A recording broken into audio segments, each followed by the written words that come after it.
Let's be honest, cash flow is something almost every independent hospitality business worries about.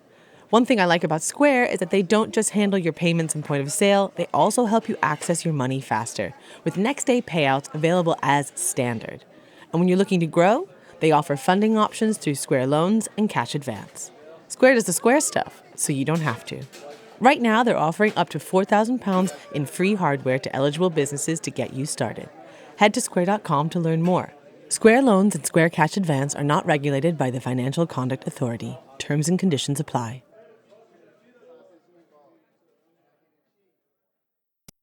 Restaurants are where life happens. First dates, birthdays, breakups, celebrations. The places we go to feel something. But behind every busy dining room is another story entirely. Over the last few months, I have been traveling across the UK, meeting some of the most exciting people in hospitality, the people holding this industry together. And honestly, I found myself asking the same question over again. How the hell do you actually stay open?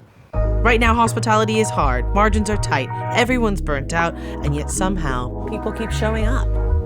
In this series, we're sitting down with some of the country's most loved restaurants to talk about what it really takes.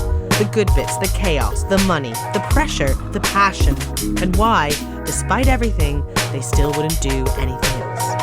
I'm Natalia Ribbe, and this is the Staying Open podcast for restaurant owners, restaurant lovers, and everyone in between.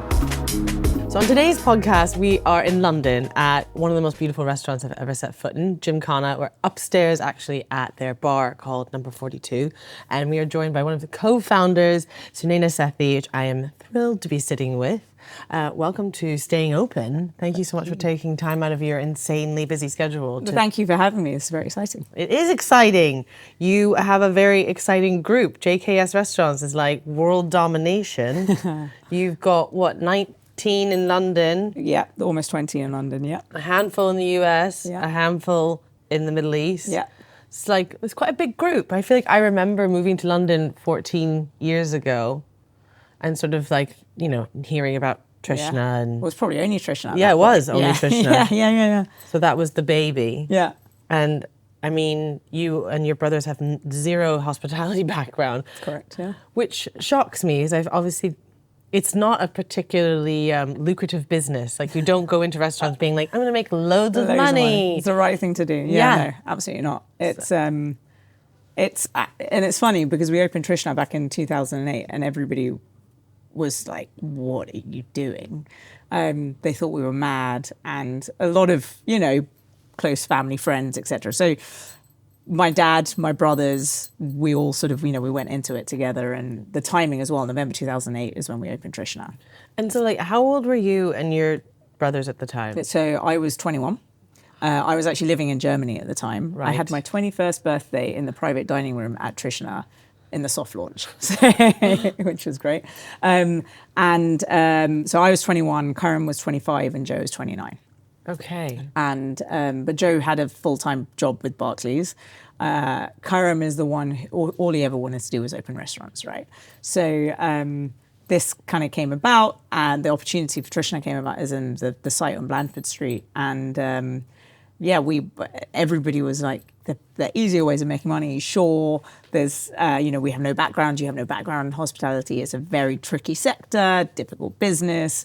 The world was kind of going to crap as well at that time, and really everyone was like, you guys are mad. Yeah. But I guess you have that young naivete when you're 21, you're like, it's fine, the world is my oyster. Yeah. But I guess Joe, 29, and he has the security of a full-time job. Yeah. Because at the start, Trishna was run by an operations team, a chef and a manager you That's had right. in there. Yeah. And then they left quite quickly. Yeah, so when we set up Trishna, it was important that we had people who knew what they were doing, right? Yeah. So we had a head chef, we had a general manager, with the oversight of Karim, of course, because he was, it was very much his vision, his concept, his idea that we were to get into the business. And so our head chef and our general manager set us up. And then after about 18 months, that's when they went, their separate ways. I think one moved back to Austria, the other moved back to India or something like that. And it was at that point, I had finished university, moved back to London, and Karam took over in the kitchen as the head chef, and I took over on the floor. And did Karam have any like culinary training at all? Nothing formal, but he had just kind of planted himself in different kitchens. He spent a while traveling around India working in hotel kitchens, but there was no sort of formal training. He worked at Zuma for a little bit while, but sort of short stints to sort of understand a little bit more. And of course, after 18 months of being open, he'd sort of understood the operation a little bit better. So he stepped into the kitchen. I stepped onto the floor. We were both kind of figuring it out, but I think he had a bit of a head start of understanding what was going on in that kitchen. And I think that was really a turning point for us because he was making sure that the food was just, we were keeping it as true to what we would eat at home as possible. We weren't kind of anglicizing anything. We weren't holding back on what true spicing should be for the sake of, on compromising what the food should be. So that was a big change and shift in terms of, what we were serving in the product, because for us, it's always been the core of what we do is the food needs to be, second to none. So you have all this success with Trishna that from you and your brother, basically. And I guess it's like Joe's sort of maybe driving the financial side of things. Yeah, he was running the business from the side of his desk at Barclays, basically. Yeah. And the side hustle. Yeah. And then, you're on the floor, Karam's in the kitchen, you get a Michelin star. Yeah. Which was wild. Madness. I still remember that day so clearly. Just wild. I think never would have expected it, Was it a real shock? Absolutely. And at that point in time, was the business successful? Yes. Yeah, I mean, we'd gotten it to a point where, it helps when you're not paying a head chef and a general manager's salary, right? Because we're running it. And we were there 7 days a week, just, it's, what it's like. It's just that. Yeah. Once you're in it and really just living it day in and day out, because it's the only restaurant we had. And then actually, just as we got the Michelin star in 2012, was just after we'd opened Bubble Dogs and about to open Kitchen Table. So you have Trishna. You're like in your early 20s. Yeah. Karam's is in mid-20s. Joe's about to turn 30. Yeah. And now you acquire Bubble Dogs Kitchen Table. That was interesting how that came about, because Sandia worked next door to us at, it was Simon Rogan's pop-up for organic. So she was the wine buyer or head som and AGM there. And we, would exchange, run across the front of the restaurant with a glass of wine. Hey, taste this and taste that. And she taught me a lot, actually, because she obviously has a massive history and experience in some of the most incredible institutions, right, in hospitality. So there was a lot that I learned from her from that side as well. And married to James Knappett, who at the time was working with Marcus Waring. And then when we found this site on Charlotte Street, our plan was originally to put potentially like a casual Indian restaurant into it. And we said to them, like, hey, you guys, you know the industry, etc. And I think it was an estate agent that we were going to be converting into a restaurant. And so we took them there to go and see it and said to them, what would you do here?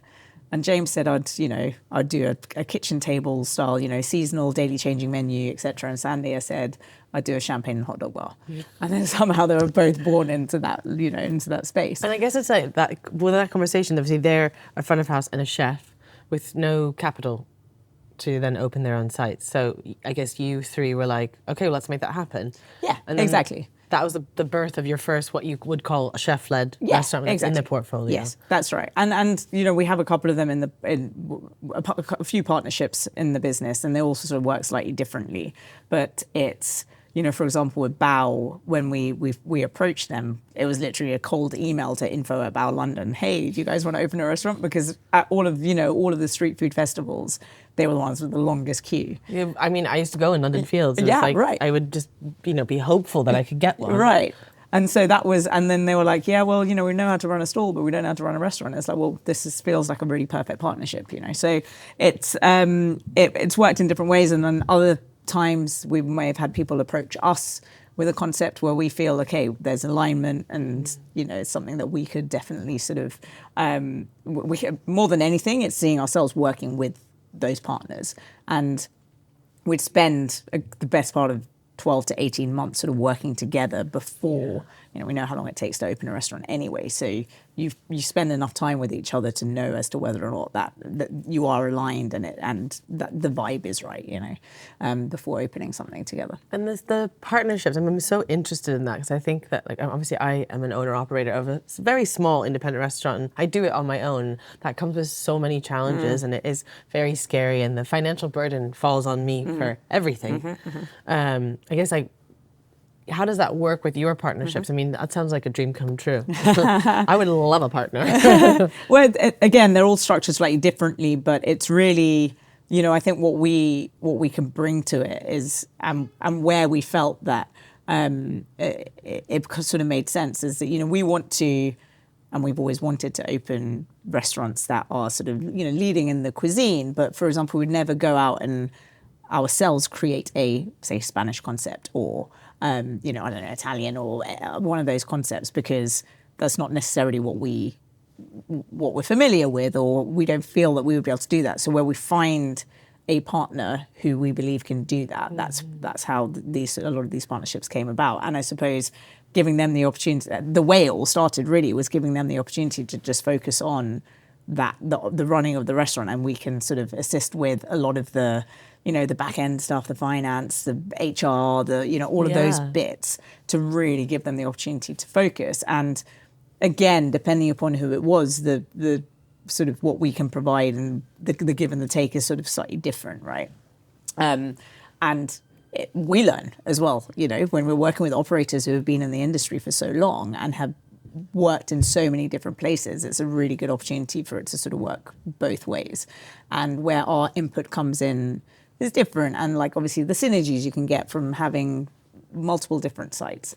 But I think as we have grown, what's become more apparent is that because we've grown so organically, we sort of ended up creating a head office which would, like I said, take off a lot of the burden of the finance, the marketing, everything else. But our brands are so different. Again, not maybe the smartest way of scaling a business, but the way that we wanted to do it. No, but that's something that I love the most about the JKS collection, if you will, is that it is so varied and it isn't linear, and that you hit so many different markets. Yeah. Whether it's a casual or a 2 Michelin star. Right. And but I guess that was what we always wanted to do, right? It wasn't. I suppose an easier way of doing it, if you were to look at it purely from a commercial standpoint, would be, have a brand and scale it and sell it or whatever. But we wanted to open restaurants that we wanted to eat in every day, and then, when we get to the point where you realize that with all of these different brands, there is no one size fits all. It's important that, particularly when there's the opportunity to sort of open multiple sites of a particular brand, important to be able to make the right decision specific for that brand or that group or mini group, whatever we want to call it. So yeah, and I want to talk about that because, I want to bring it back just for a second. So you obviously have Trishna, and you then, I guess, invest in Bubble Dogs and Kitchen Table. And you said that the group has grown organically. I mean, did there then sort of start to form a plan of okay, well, we've got then this chef-led concept. What was the next concept? And then I guess it's maybe walk me through the following 5 years. Yeah, sure. So 2008 Trishna, 2012 Bubble Dogs and Kitchen Table, and then here Gymkhana was 2013. Okay. And I think that was a point really that I guess Gymkhana arguably put us on the map. Yeah. Because of the sort of the attention it received, and completely unexpectedly from our point as well. It's just we had a sort of 3 or 4 week period of critics coming in, and the response to it was great. So was that quite organic, or did you work with PR then? And then it was pretty organic, to be honest, because it was critics. And Faye wrote one of her first 5-star reviews in a couple of decades, and and then Giles Corrin, etc. There was a sort of stream of these reviews that came out, and then again within the first year we got a star, and so those kind of things. It's okay, that's when I suppose it became real for us to an extent as well, and giving us the confidence too to be able to carry on. Then 2014 was Lyle's, 2015, beginning of 2015 was Bow, late 2015 was Hoppers, and then then we had another Bow in 2016, etc., and then 2018 was Brigadiers. 2018 was also Bear and Jack. I probably got my missed something out. I was definitely at the Brigadiers launch party. Ah, yeah. I had a very sore head the next day. I think I'd given birth like 3 months before, so I probably did too. It was espresso martinis on tap. Yeah, that's right. Oh, That's right, with the marching band, right? yeah. Yeah. It was so much fun. Yeah. It was I feel like people don't do launch parties like that anymore. I know, right? I really miss that time. Yeah. Obviously, we're all strapped and like I know. it's a bit scary. Well, we did one like that for Hoppers King's Cross in 2020, literally about 4 weeks before lockdown, and that was really fun. But yeah, I mean, you just wouldn't and couldn't anymore, really, right? Like it's also the spaces that you have. I suppose when you're fortunate enough to have Brigadiers, as it kind of lends itself to being able to do that. So ain't even Hoppers King's Cross it does, but most other restaurants are. You don't have the luxury of space. No, or money. Yeah, correct. Really money.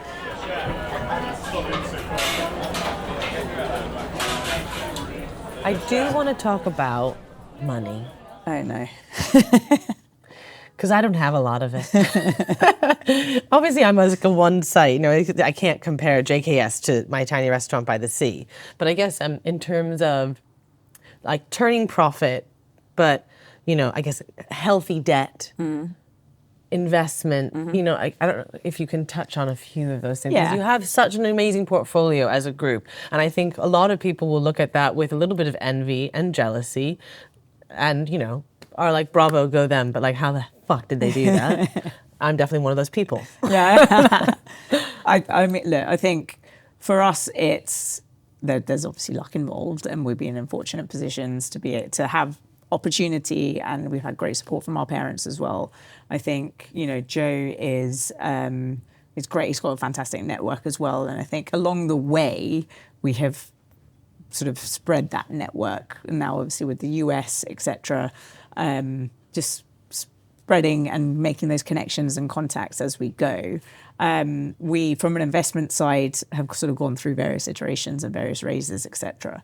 But you have raised capital. Yes. So I think that's something that's very scary for restaurant people to talk about, because it is a risky sector. Of course. So I think that people in their mind are thinking like, well, who would want to invest in a restaurant? Yeah. And then I guess you're investing in a person or a brand or a concept that then could eventually. Yeah, that's it. I mean, I suppose, you know, earlier on, pre-Bubble Dogs, that was the first time we were raising, we didn't really have necessarily a proof of concept. You know, we had Trishna, yes, of course, and this was pre-Michelin star and everything. So it was very much a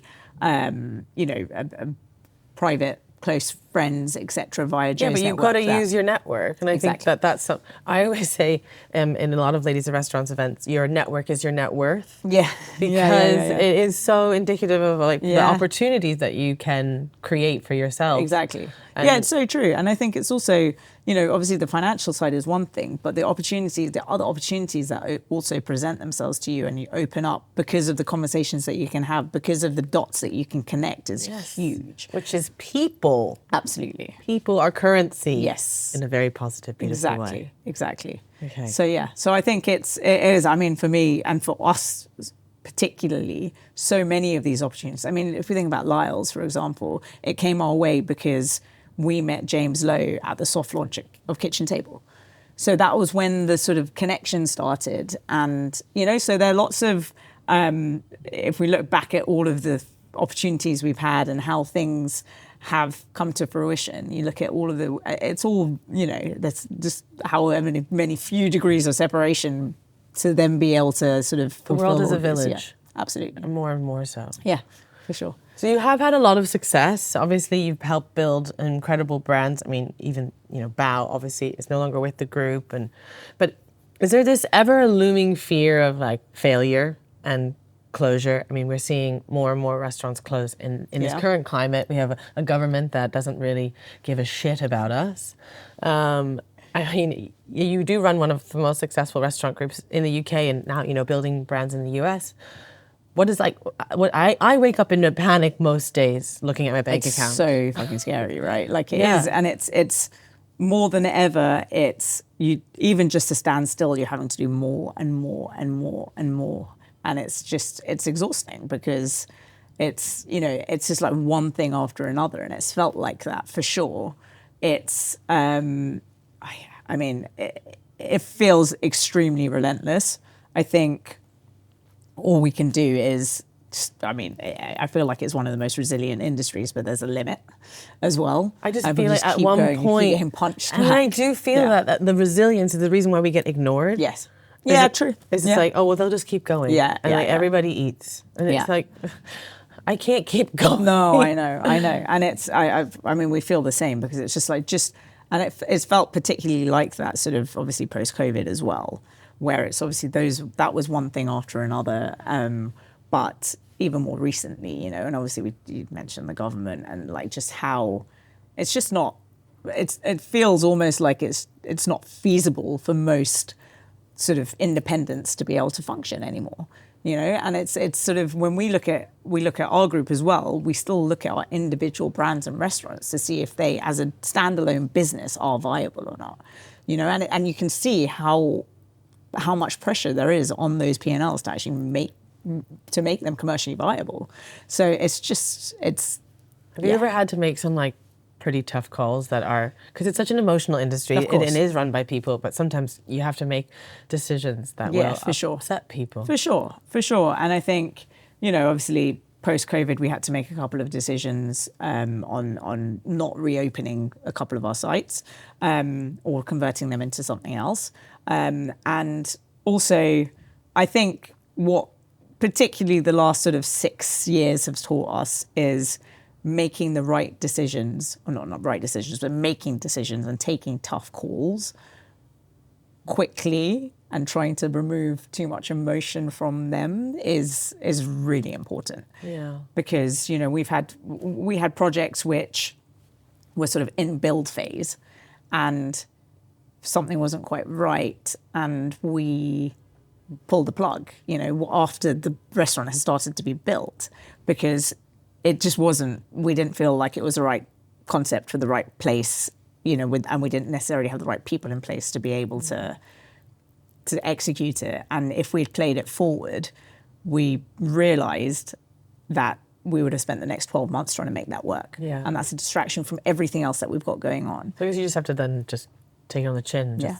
And be like, okay, it's a really difficult decision to make. just- Arguably the easier thing in that moment would have been to just let it happen. But then the long term... It wasn't the easiest decision, because in the long term, you know, you would have looked back and Exactly. said, shouldn't have done that. Yeah, because then you're taking away from everything else that we have going on, you know? And so it's not only making the difficult decisions in the moment, I think it's also being sort of flexible enough and fluid enough to know that the decision that you might make for the business today might not be the right one for the business in 3, 6, 9, 12 months' time. Are there any decisions that you have made that you look back and go, that was the wrong decision?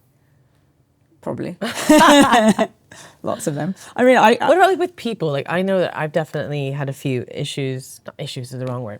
I think with people, yeah.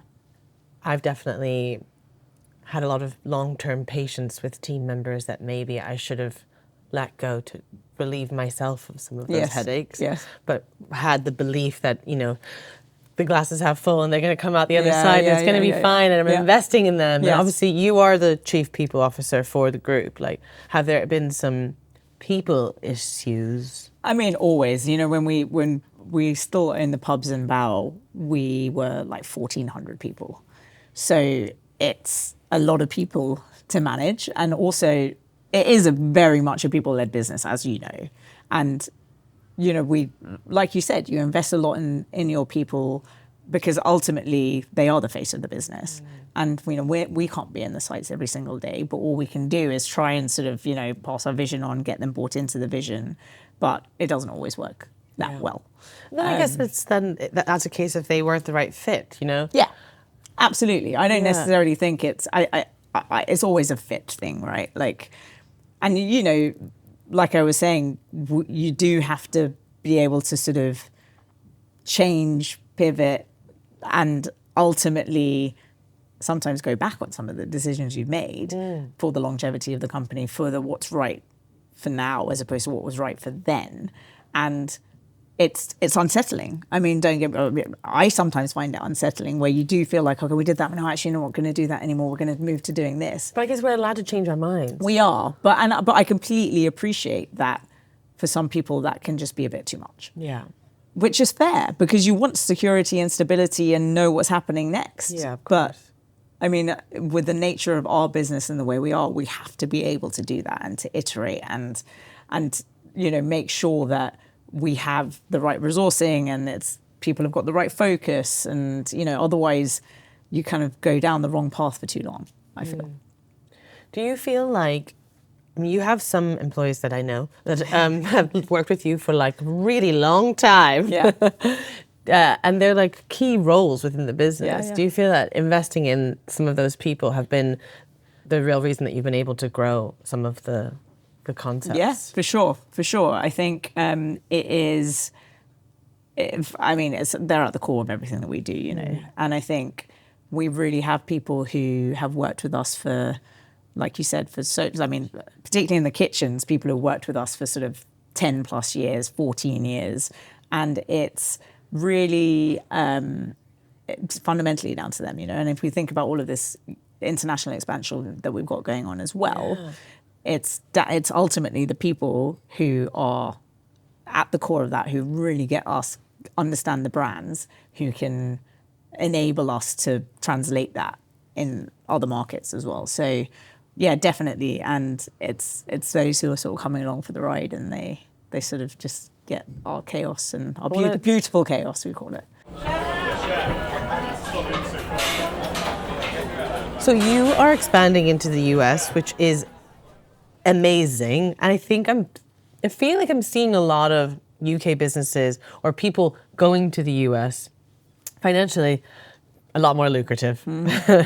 But, we're talking about people and the vision. And I guess it's like, how do you translate a UK brand? Like I've been living in the UK for 14 years. Moving here was a culture shock, as it would be. But especially with like the style of hospitality, what people actually... I always compare London to LA. I moved from New York, where it's like New Yorkers will tell you when something's wrong. Yeah, right. Immediately. They'll be like, this is cold, send it back, remake it. Right. They're like the best and worst guests. Yeah. Because you can fix things, whereas in LA, they will not. They're very British about things, Right. and you have to kind of like guess Interesting. Okay. how they want to fix things, Yeah. So I guess, how have you navigated so far the transition of a UK brand into the US market? Good question.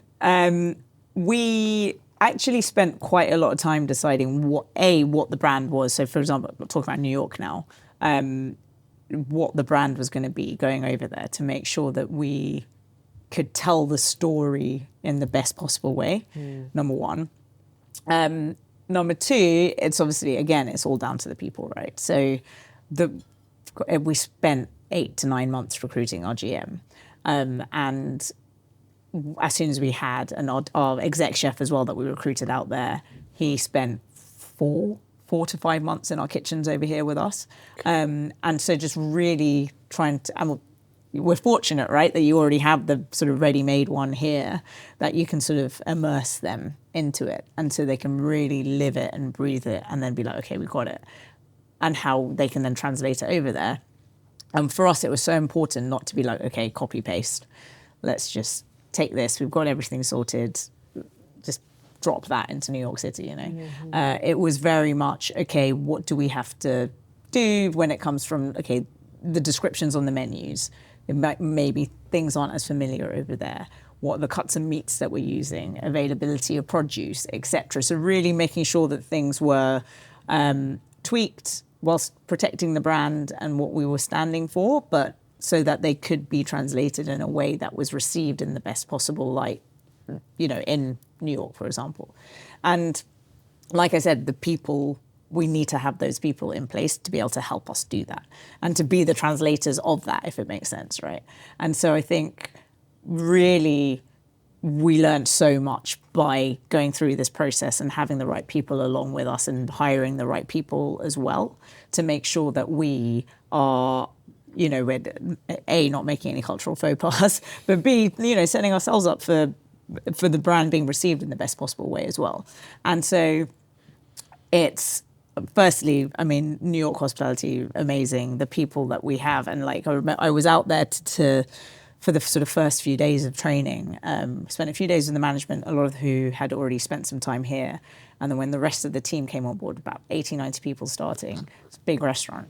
I was just blown away by that first day induction. We do this family welcome. We do it over here as well, sort of once a month. But the engagement that you get from them was just phenomenal. And then, so I was there for that, went back sort of 3 weeks later in time for the hard launch. And it was amazing to see most of the same people still there, right? And to see how they had sort of gone through that training period. And even like on day 1 and 2, the questions that they're asking, it was so encouraging. And do you feel like that is like a unique difference between the way hospitality is treated as a career within the US market versus the UK? Yeah, definitely. And you can see it all over. I mean, look, I'm not saying that, in London it's a completely lost cause, but it just from every level in New York, you just saw that, and it was amazing, and just the excitement and just the standard and like the level of engagement. It was just incredible. There's like Gramercy Tavern is my favorite restaurant in the whole entire world, and there are servers who still are there, they make like $100,000 a year.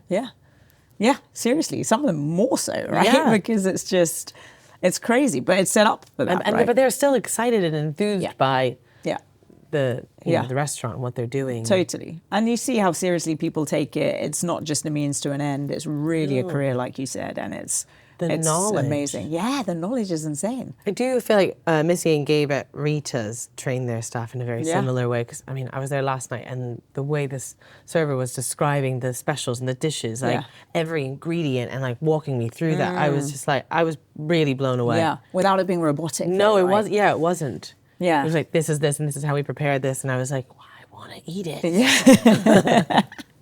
But it's also just that, and I know we've talked about it before, but it's that ability, there's an emotional intelligence that needs to be involved as well. There's the ability to read a table and understand what level of engagement they want, instead of just going, again, getting away from that robotic spiel of, well, this is my one-liner and this is my menu description and this is you have to have 2 to 3 plates per person, and it's like, that's it. And reading people. Yeah, 100%. And ultimately how you can then enhance their experience by it being a give and take, as opposed to it just being like read off a script, right? Not even just that, but I even think like there's a real art form to seating a dining room. Yeah. Like obviously we have these incredible tools, Open Table and Res Diary and Resi and all this stuff. No more Resi in the UK. But you got these amazing tools to help you seat a dining room, but they are robots. They are not real. Exactly. And so you. Yeah, and you need to be able to read it and shuffle and just be in tune with what's going on and that communication and everything. It really is an art form, you're right. Yeah. And it's like this synchronized dance that goes on every evening, right? Which is, that's why we fell in love with it, but yeah. I love it so much. Yeah, me too.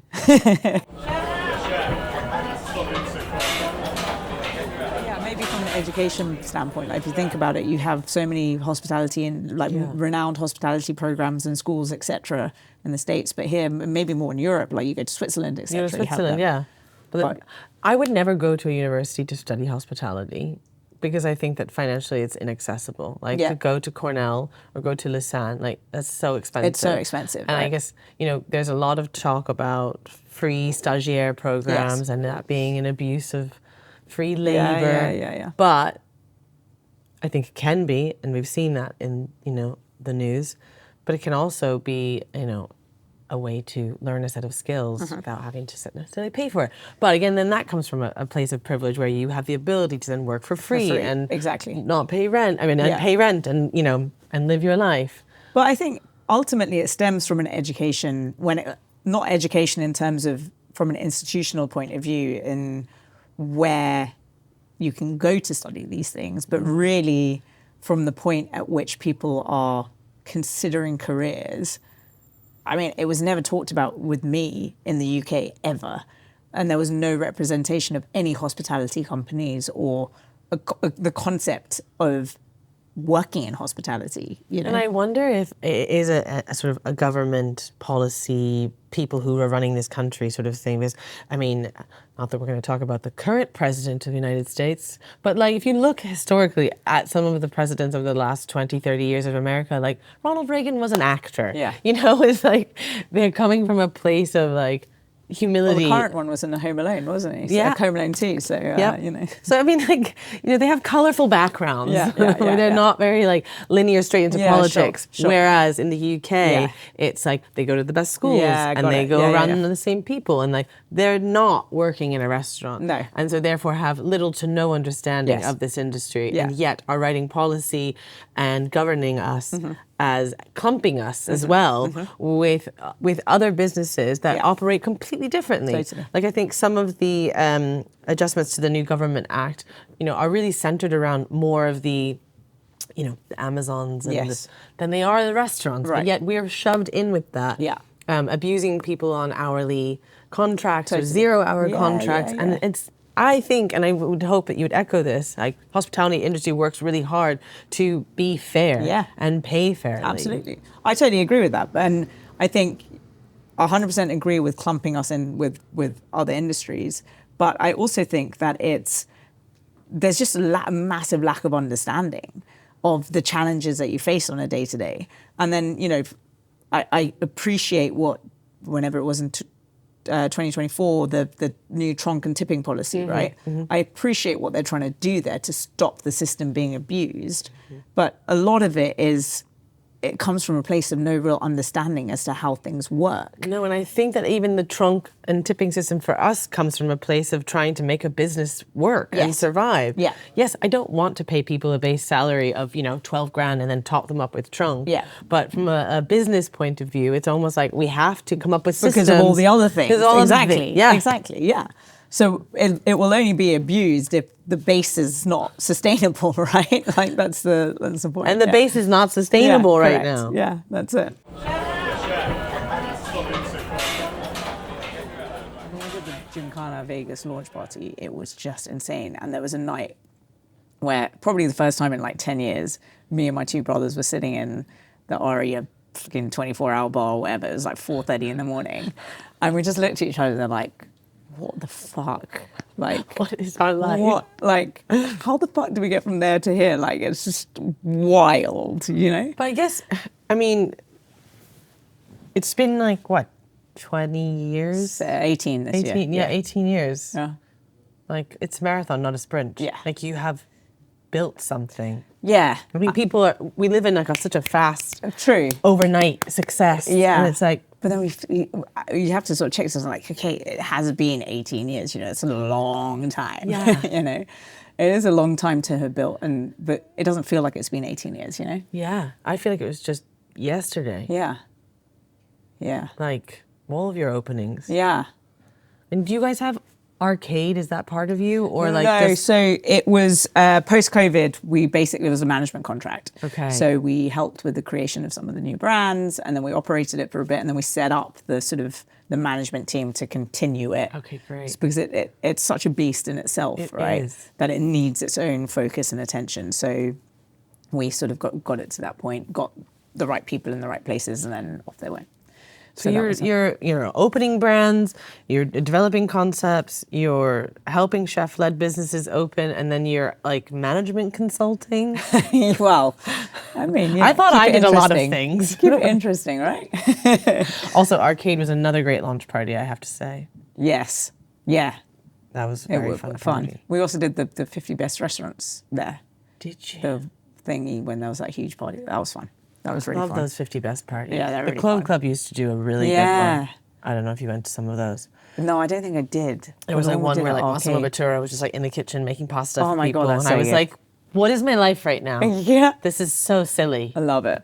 We Yeah. had like these, God knows what chefs, crazy 50 best chefs dancing on tables and shit. It's just so fun. So That was really fun. That was really because fun. we love to have fun in Yes, this we industry. Yes, it is a business, and yes, it is a bit hard. It is the best industry to But have like fun.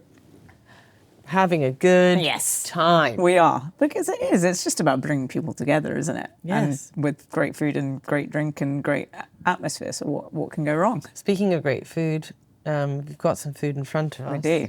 From Gymkhana, a 2 Michelin star restaurant. Just here. Just here. Just feels silly. So talk me through it. Yeah, we've got the aloo chaat there. So it's kind of chaat being quite a typical sort of street food dish. So it's potatoes, chickpeas, tamarind, sweet yogurt. And we've got the paneer tikka here, which is the paneer being the sort of Indian homemade cottage cheese, with the sweet corn chaat on the top, and that's cooked in the clay oven in the tandoor. We've got some naan and roti, and then we have a butter chicken. There we go. I'm too excited to eat this. It's too much. Well, don't then. No, I'm going to, obviously. Dig in. While we're digging in, Yeah. well, what did you eat growing up? Like, you and your family, did your parents cook? Did you guys cook? Like, Yeah, so food was always such a massive part of our lives, be it at home or eating out. Again, we were so lucky that we had the opportunities to, every couple of weeks, it was a sort of Sunday night, whatever, weekend tradition. It was like, okay, where we're going out for dinner as a 5 and that sort of Okay. thing. So we're really lucky with that. And home, my mum did the cooking. Karam always sort of was involved and was wanting to, understand and learn and do all of his bits with that. And my mum would cook for like 70 people.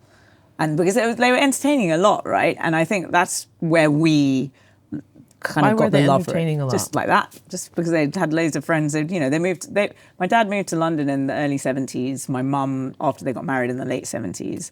And then sort of friends that they made along the way, other people they knew from India, etc. And so they had built this great community. where are they from in India? Delhi. Okay. And so they built this amazing community where it was just like, we were in other people's houses all the time. They were in our houses all the time. We grew up with, similar age kids. And it was just like, it Would you was say, so like, great. culturally, like, in the Indian culture, is very Yeah. hospitable? Yeah. It's the exactly. root of it. Yeah.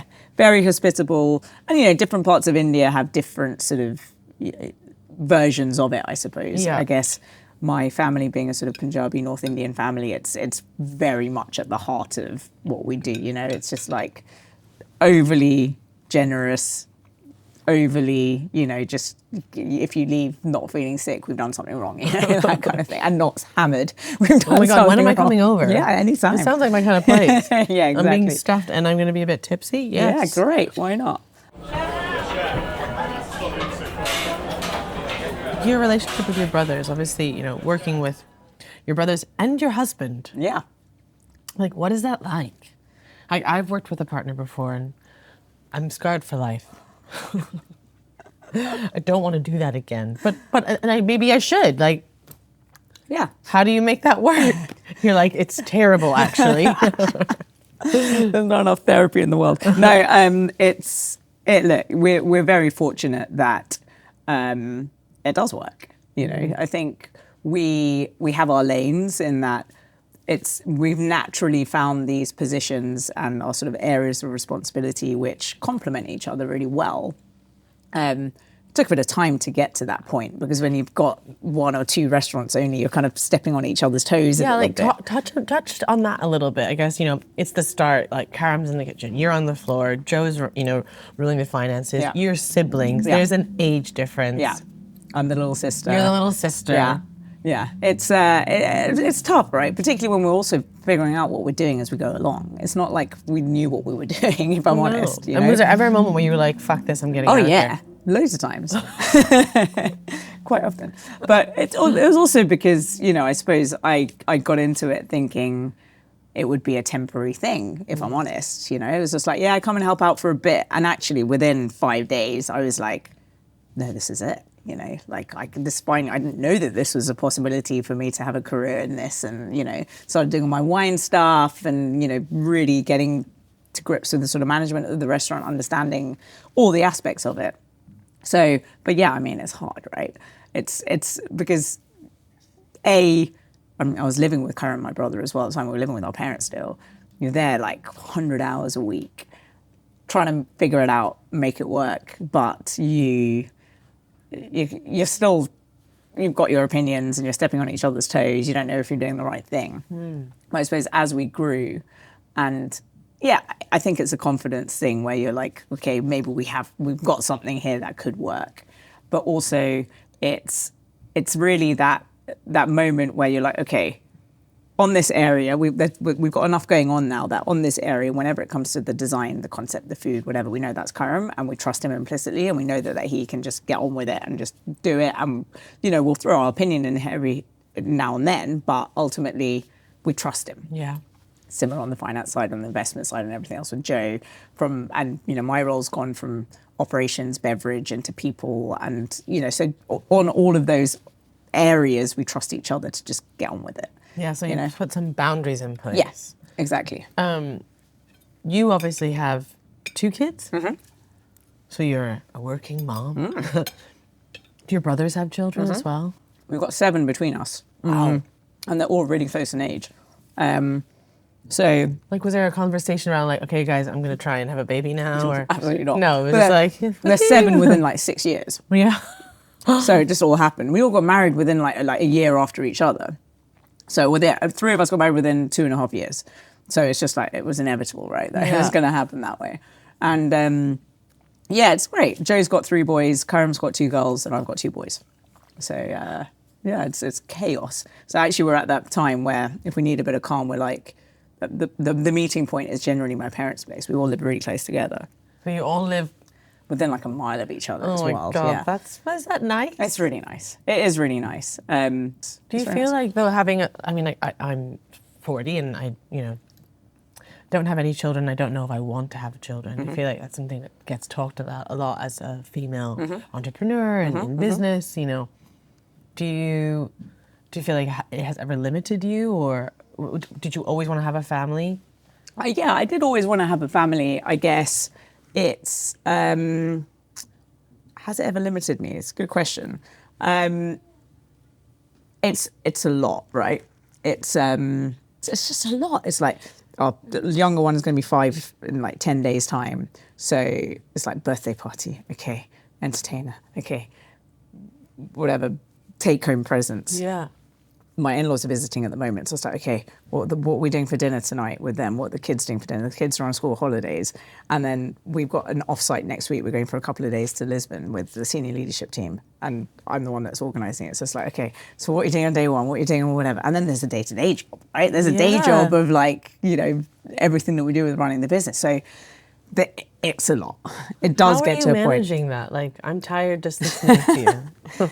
It's, I think you've got to sort of lean on the people around you to help you with that, and realize that you can't do it all and you can't have it all because you'll just I feel like you do have it all. You've got a really great family, you live close to your brothers, you've got a successful business, you've got a beautiful, husband and 2 kids. On paper, it's tick, tick, tick, tick, tick. On paper, it's definitely tick, tick. It's a lot though to try and maintain it, and I think there's always something that is either compromised or that you can't give enough time or attention to, depending upon what's going on. Does that ever make you feel? Oh my God, yeah, it's awful. Do you think that's a female thing? I think so. The guilt. Yeah, I think so. I feel it so heavily all the time. I'm always. Just because then it's it's the kids, it's the business, it's your parents, it's the whatever, it's friends, something's always. It's very difficult to have it all in balance. But maybe there's an acceptance piece there as well, right? Accepting that you can't always have everything and everything in this perfect equilibrium. Does it ever exist? I mean, we talk about it from a business point of view as well, which is, again, the nature of our business is that it's it's a white knuckle ride kind of thing, It really is. It is. But maybe it's okay, well, things will come down. It's just this phase and we're going through this and because that's happening and this is happening, that's why it's like this. It'll calm down in a few months. I think we just need to accept it won't. It's not calming down. It's not calming down, but it's okay. It's kind of why we're doing it, So I think it is that sort of acceptance piece that this is it, and the we're white on the knuckle ride as a visual. I mean, I love a roller coaster. Yeah. It's yeah. If you like wild rides, work in hospitality. Absolutely.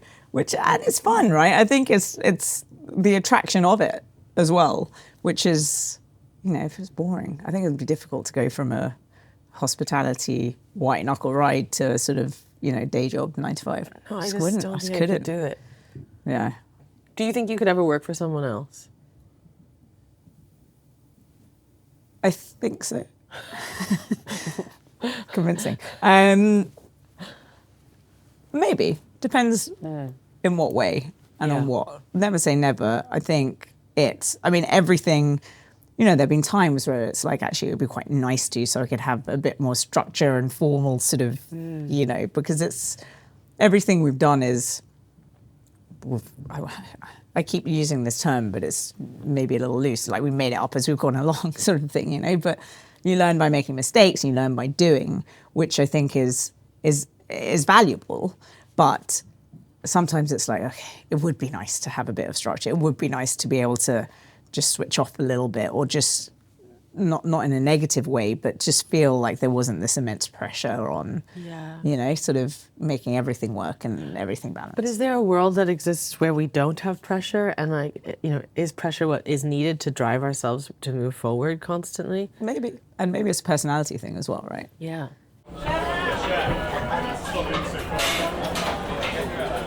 So obviously we're sat in number 42 upstairs of Gymkhana, but Gymkhana caught on fire.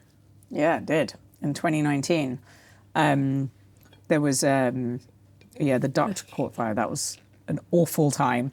And we were closed for, I want to say 8 months. It was quite a while, yeah. It was like every operator's nightmare. Nightmare, absolute nightmare. No cash coming into the business. No, it was an absolute nightmare. And then we reopened at the end of Feb 2020, and then we shut again because of COVID.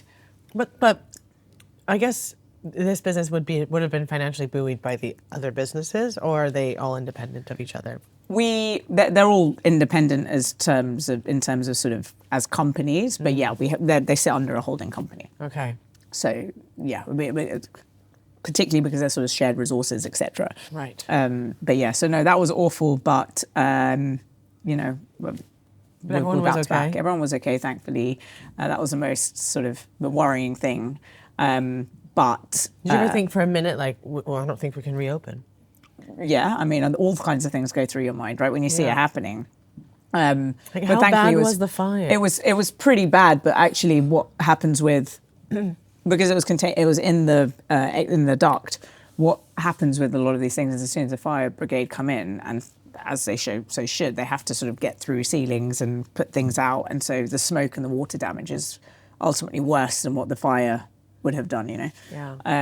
So that just meant that it just needed a full, and the smoke taint, and again the water and things like that. So it was pretty, it was pretty awful. How did you feel, like, emotionally? Like, did you and your brothers, were you like just devastated? I mean, absolutely. You're just like, you can't believe it, right? No.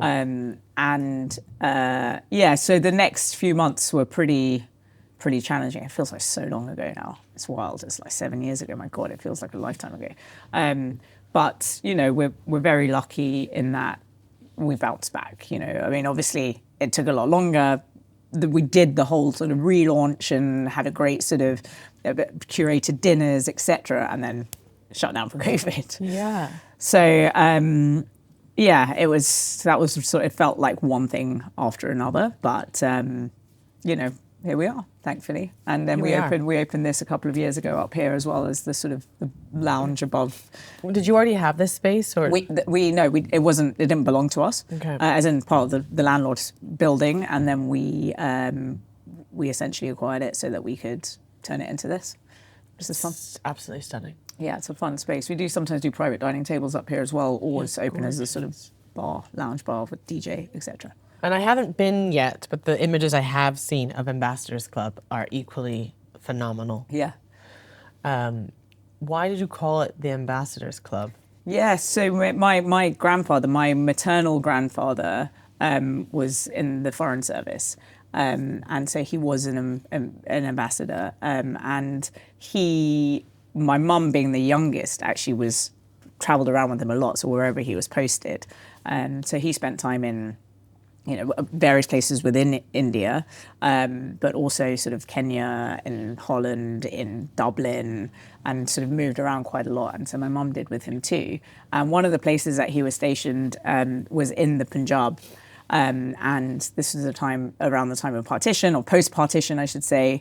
And when, he was sort of heavily involved in that whole process of the sort of, dividing up all the different regions and things. And so hence why Ambassadors has a lot of influence from the Punjab, the Punjab region. That's sort of really maximalist. We talked about generous hospitality and that really over-the-top sort of experience. So that's what we brought to Ambassadors, and that's inspired by him. Brigadiers, which we opened back in 2018, was inspired by my paternal grandfather. So he was a brigadier in the Gurkhas. And so that's more inspired by the sort of these army mess taverns. So again, very convivial, sport, meat, booze, just that sort of, really fun environment. So that's hence where Brigadiers came from. So inspired by him. So it's really nice to be able to sort of create these concepts and draw on these concepts and talk about them. So, for example, when I was in New York, sort of training and doing the induction for the team, the Ambassadors New York team, you're talking about lived experiences, right? So it just makes it so easy to be able to get them to visualize and get bought into it and understand what you're trying to do. I think that's why I love the JKS brand so much. Is there is a story and heart behind why they exist. It's not just like, this is going to be commercially viable. Yeah. Like, it starts with, a concept that's close to your heart. And absolutely. Then it's making... But it actually just makes it easier. Yeah. Because it is something, like I said, you can... It doesn't feel... It's that perfect balance. It's a gut and a commercial, but it's like, what's that balance between the gut feel and the commercially viable side? But if you feel that the decisions you can make, because they come from a place that, and hence why I feel it works with my brothers, is because you're all sort of aligned in terms of what your goal is and what you're trying to achieve. So you can shout and scream and fight with each other about things, but that you be like, where we're going for lunch after, so it's fine. It's been an absolute pleasure to talk to you, like a real insight into a family business. It is a family business. It is, yeah. Actually, I want to ask you one more question go on. before we wrap up. Would you say that you and your brothers would encourage your children to work in the family business when they grow up? Depends how the world shapes out, right? Yeah. And what happens for hospitality and everything else. Yeah. But I think I said it to you before about how I think it's important that they experience what it's like to work in a restaurant, for sure. And we will already try and get them involved a little bit. Mm-hmm. But if the passion is there, why not? But it's just, let's see. It's definitely not an industry that you can force people into, because they will not love it. It's a natural. Natural progression. If you've got the calling, if you feel like it's something you want to do, great, we'll encourage it. Amazing. Well, at the end of every episode, we ask 2 questions. Okay. The first is, what's some advice that you have now, some knowledge you have now, that you would give yourself 18 years ago when you first set foot in Trishna? Some advice I would give myself is back yourself, really, and just you can do it. You can put your mind on it. Trust your judgment, and to not question yourself too much. Have the confidence to be able to drive things forward, because if I look back on the last year, there's so much of the imposter, obviously, because of coming in straight from university and being a 23-year-old running the floor, and all these people are like, what is this nepotism sort of thing, So there's so much of that creeps in, and continues too, right? But it's like, how much time and energy is wasted on that? Just remove and get on with it. I think that's probably easier said than done, but get on with it. Get on with it. Yeah. And I guess my other question is, I was second guessing myself, my own question there. Focus, Natalia. My other question is, what would you say to someone who wants to open a restaurant? Are you sure? Do it for the right reasons. You know, I think you need to go in with your eyes open. Do it for the fact that you've got a love for it, you've got a passion for it, you believe in it, but you know what the challenges and the risks are. And, you know, I think I would never say to someone, don't follow your passion and try and achieve what you want to achieve. But it's really important that you are fully aware of what it involves, know the challenges, know the risks and everything else. But, you know, if you go in with all the knowledge, knowing what you know, and maybe trying to find out the things you don't know and then make an informed decision, go for it. Know the risks and do it. Yes. Open the restaurant. Yes. Just fail. Yes. Graciously. Suneda, it's been amazing. Thank you so you. much. I'm going to really stay and finish all of this food. Please do. This has been the Staying Open podcast, coming to you live from Gymkhana, which I'm never leaving. Thank you so much for listening. This podcast exists to share the stories behind restaurants, the reality of building them, running them, and the passion to keep them alive. If you've enjoyed this episode, you can follow us at stayingopen.podcast for more conversations, behind-the-scene moments, and upcoming guests. I'm Natalia Ribbe, and this has been Staying Open.